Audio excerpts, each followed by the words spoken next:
올해도 추석 제수용품은 대형마트보다 전통시장에서 구매하는 게 더 저렴한 것으로 나타났습니다. 전통시장에서 장을 볼 경우 7만 원 정도를 절약할 수 있습니다. 독감 유행이 1년 넘게 이어지고 있는 가운데 독감 무료 예방접종이 시작됐습니다. 국가 독감 예방접종은 연령대별로 순차적으로 집행되는데요. 어린이와 노인, 임신부 등 독감 고위험군의 경우 늦어도 11월 전에 독감 예방접종을 하는 게 좋습니다.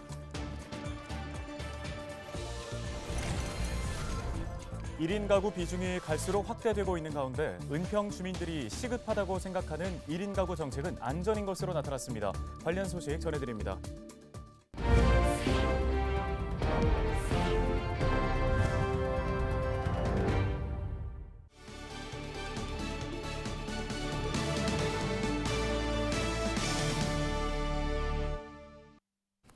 시청자 여러분 안녕하십니까? 헬로티비 뉴스입니다. 추석이 일주일 앞으로 다가왔습니다. 차례상 준비하랴 선물하랴 장을 보러 나서야 하지만 들썩이는 물가 때문에 부담 느끼시는 분들 많을 겁니다. 네, 전통시장에서 차례상을 준비하게 되면 대형마트보다 제수용품을 7만 원 정도 저렴하게 살 수 있다고 하는데요. 김신혜 기자가 현장에 다녀왔습니다. 중소벤처기업부와 소상공인 시장진흥공단이 전통시장과 대형마트의 27개 추석 제수용품 가격을 비교한 결과를 발표했습니다. 올해 4인 기준 추석 차례상 평균 비용이 전통시장 29만 5천 원, 대형마트 36만 7천 원으로 조사됐습니다. 전통시장이 대형마트보다 7만 원 정도 저렴한 수준입니다. 전체 조사 품목 27개 가운데 21개가 대형마트보다 전통시장이 더 저렴한 것으로 나타났습니다. 특히 채소와 수산물, 육류에서 가격 차이가 두드러졌습니다. 고사리와 깐도라지 400g 기준으로 전통시장에서는 5천 원대인데 대형마트는 14,000원으로 3배 정도 비쌉니다. 아무래도 대형마트보다는 물건도 다양하고 현금으로 사다 보니까 조금 더 저렴한 것도 있고 더운도 있고 해서 재래시장 그래도 많이 조금 50% 정도는 이용해요. 지난해 추석 제수용품 가격과 비교해보면 비슷한 수준입니다. 전통시장은 지난해보다 0.1%, 대형마트는 1.1% 올랐습니다. 다만 사과와 배 등 과일류는 장마와 폭염 등으로 수확량이 감소하면서 가격이 껑충 뛰었습니다. 사과는 전통시장의 경우 24%, 대형마트는 18% 올랐습니다. 굉장히 많이 물어보고 가시는데 놀라고 가시죠. 가격이 너무 비싸니까. 저도 장사한 일에 제일 지금이 비싼 것 같아요. 사과가 생각보다 너무 비싸고 그래서 몇 군데 선물할 때도 있는데 조금 부담이 돼요, 솔직히. 예. 들썩이는 물가에 좀처럼 지갑을 열기가 어려운 요즘, 다음 주 추석을 앞두고 신선하고 저렴한 장보기를 위해 전통시장을 찾는 발길이 이어지고 있습니다. 헬로티비 뉴스 김신혜입니다. 양천구의 한 초등학교에서 교사가 6학년 학생에게 폭행을 당한 사건과 관련해 서울시교육청이 해당 학생을 경찰에 고발한 것으로 확인됐습니다. 서울시교육청은 석 달간 2차례의 심의를 거친 이후 지난달 6학년 학생을 경찰에 고발했습니다.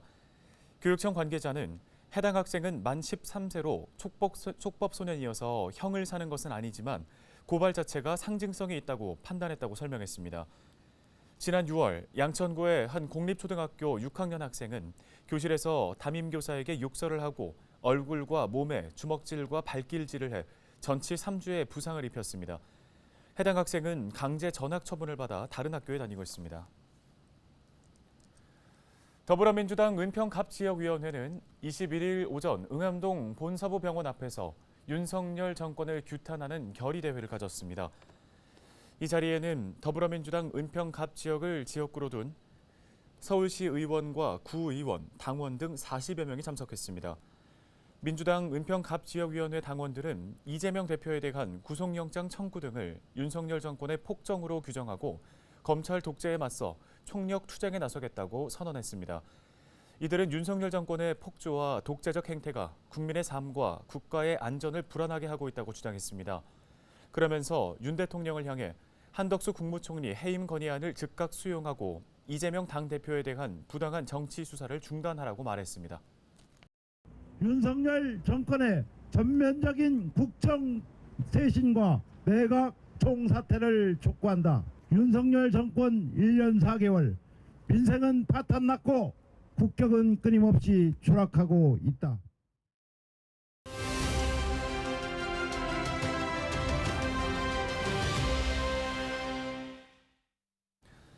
독감이라고 불리는 인플루엔자 바이러스가 1년 넘게 유행 중인 가운데 20일부터 무료 예방접종이 시작됐습니다.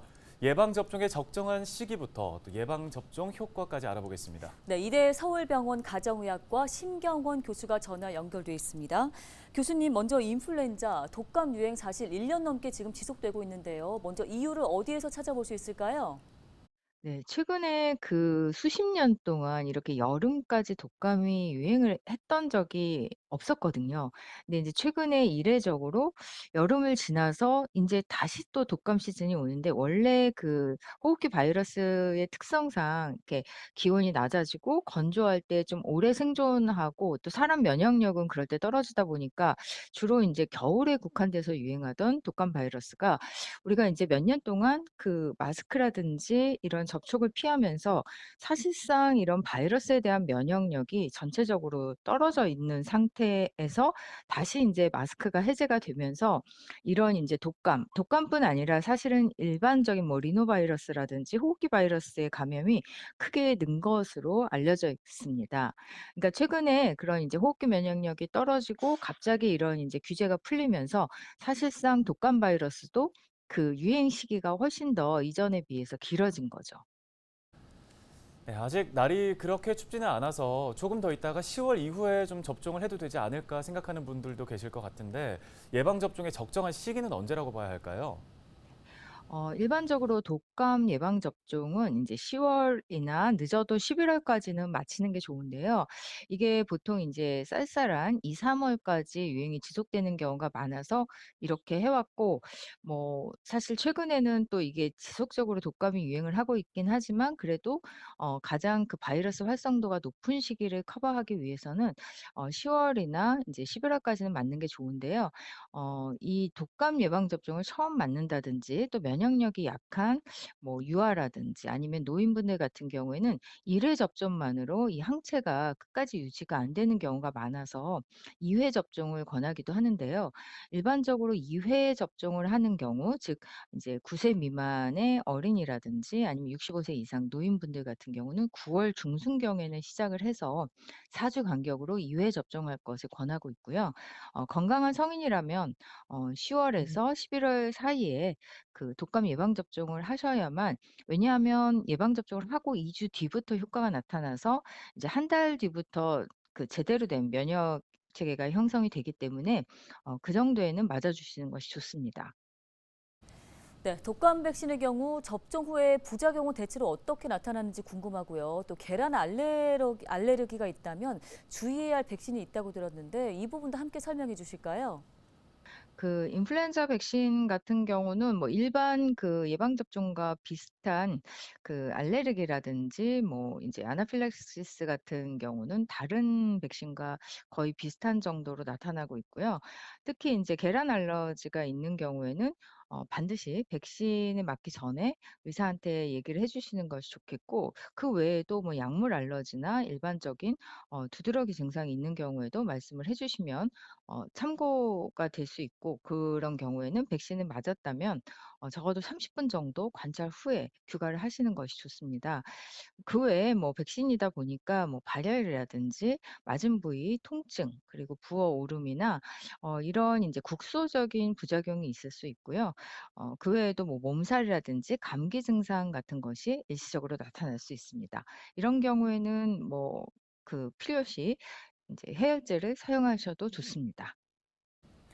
네, 알겠습니다. 말씀은 여기까지 듣겠습니다. 이대 목동병원 가정의학과 심경원 교수였습니다.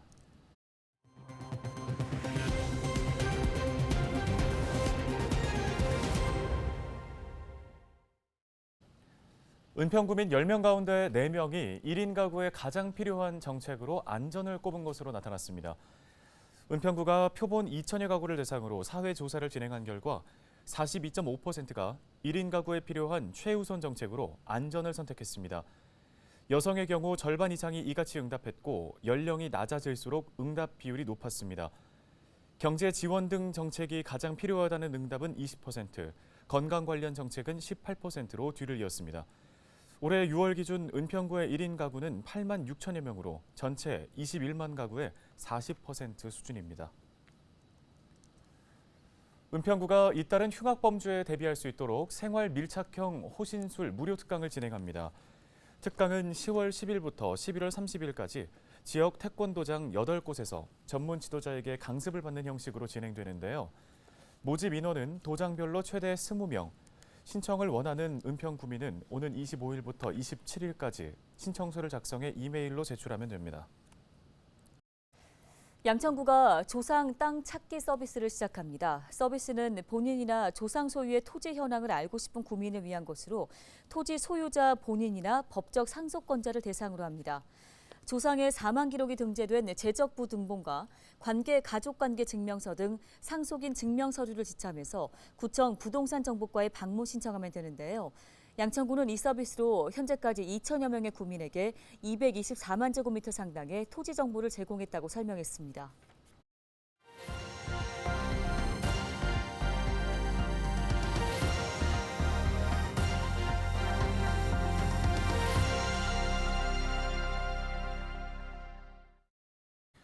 네, 지역 소멸을 막아라 케이블TV 공동기획보도 순서입니다. 지역 소멸의 대안 중 하나로 떠오르는 게 바로 귀농귀촌을 통한 인구 유입입니다. 네, 본격적인 귀농귀촌 전 도시농업에 참여하는 인구가 10년 전에 비해서 10배 이상이 늘었다고 하는데요. 이초원 기자가 전해드립니다.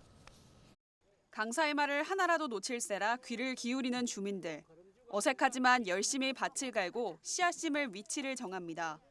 무, 배추, 모종 심기에도 직접 나서봅니다. 간격과 위치를 정하고 조심스레 모종을 옮겨 심습니다.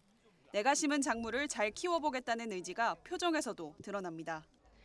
이곳은 현장 농부학교 수업 현장입니다. 농부학교는 신청이 하루 만에 마감될 만큼 주민들에게 많은 관심을 받고 있습니다. 작년에 제가 텃밭을 한번 주말 농장을 해봤는데 처음에는 너무 잘 되는 거예요. 그게 너무 재밌어서 즐거워서 하다가 이게 어느 순간 안 되더라고요. 내가 여기까지구나. 좀 더 배워서 오라는 뜻이구나. 최근 도시농업 참여자 수가 8년 동안 10배 이상 증가할 만큼 도시농업의 인기가 꾸준히 늘고 있습니다. 서울시에서는 도시민의 관심에 맞춰 텃밭 체험이나 교육을 하는 도농 복합 공간 마련에 나섰습니다. 서울에는 강동구와 관악구, 그리고 중랑구 총 3곳의 도시농업 복합 공간이 생겼습니다. 교육과 체험, 그리고 문화의 역할을 수행할 중랑구의 핵심 도시농업 복합 문화 공간으로 전 세대를 위한 다양한 교육과 체험 활동, 문화 행사 등을 제공하며 중랑구 도시농업의 거점 역할을 하고 있습니다. 중랑구는 배나무 밭이 있는 서울시 유일의 자치구입니다. 이에 맞춰 주민들에게 배나무를 분양하고 봉지 싸기 교육 등 중랑구만의 도농 교육을 진행하고 있습니다. 주말 농장 같은 행복농장 또한 관내 곳곳에 있어 도심에서도 농업이 가능하다는 것을 증명했습니다. 중랑구 자체가 조금 더 관심을 가지면은 멀리 나가지 않는 정말 아주 효율적인 귀농이 되지 않을까 생각을 해요.